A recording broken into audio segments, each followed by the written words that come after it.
أعوذ بالله من الشيطان الرجيم. بسم الله الرحمن الرحيم.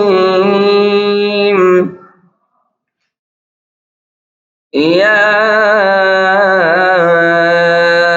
أيها الناس اتقوا ربكم الذي خلقكم من نفس واحدة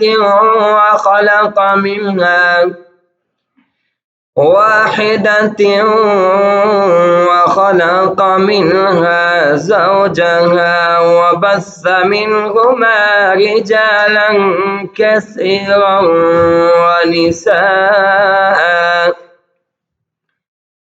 واتقوا الله الذي تساءلون به والأرحام إن الله كان عليكم رقيبا.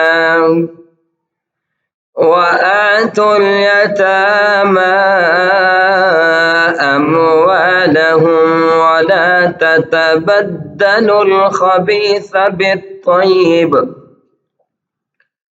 ولا تأكلوا أموالهم إلى أموالكم إنه كان حوبا كبيرا.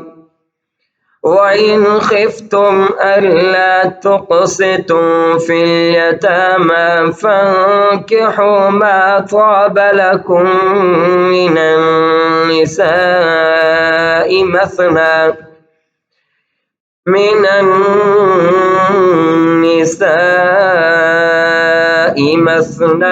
وثلاث ورباع. فإن خفتم ألا تعدلوا فواحدة أو ما ملكت أيمانكم ذلك أدنى ألا تعولوا.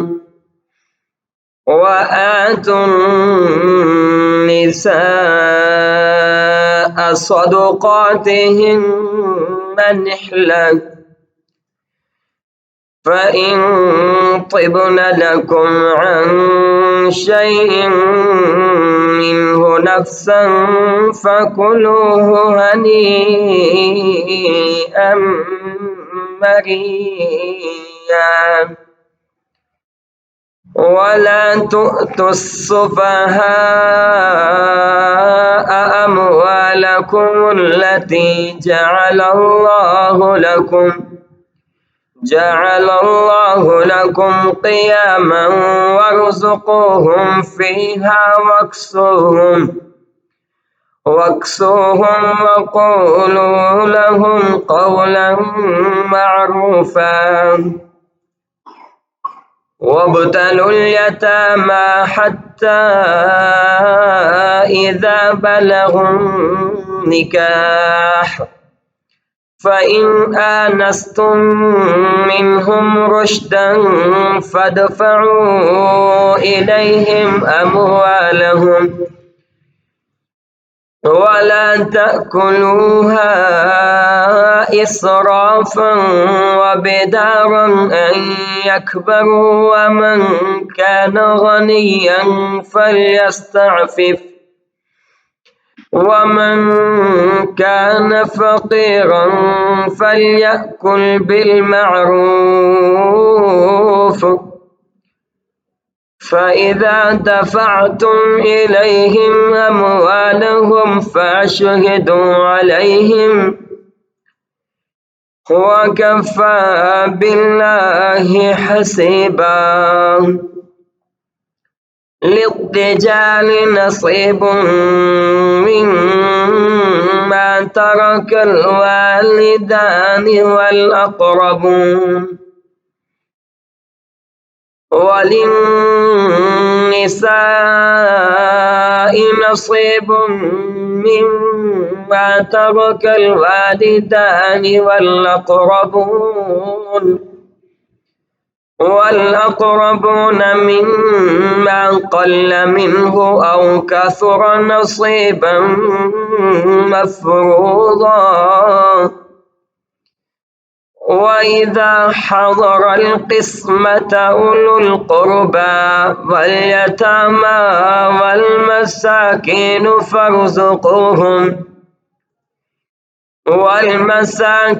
فارزقوهم منه وقولوا لهم قولا معروفا. وليخشى الذين لو تركوا من خلفهم ذرية ضعافا خافوا عليهم فليتقوا الله وليقولوا قولا سديدا. إن الذين يأكلون أموال اليتامى ظلما إنما يأكلون في بطونهم نارا وسيصلون سعيرا. يوصيكم الله في أولادكم للذكر مثل حظ الأنثيين. فإن كن نساء فوق 2 فلهن ثلثا ما ترك، وإن كانت واحدة فلها النصف.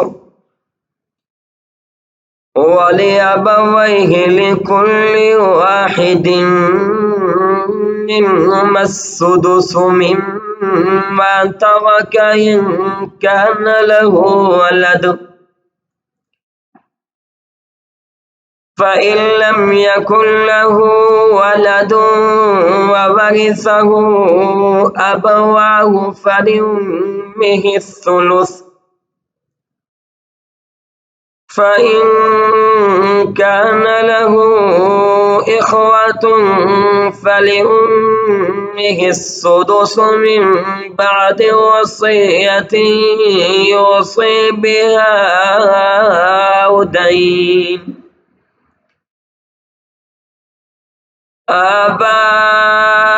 آباؤكم وأبناؤكم لا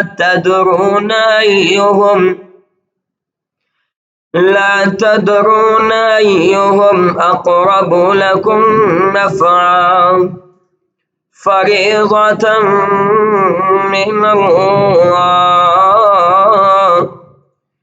إن الله كان عليما حكيما.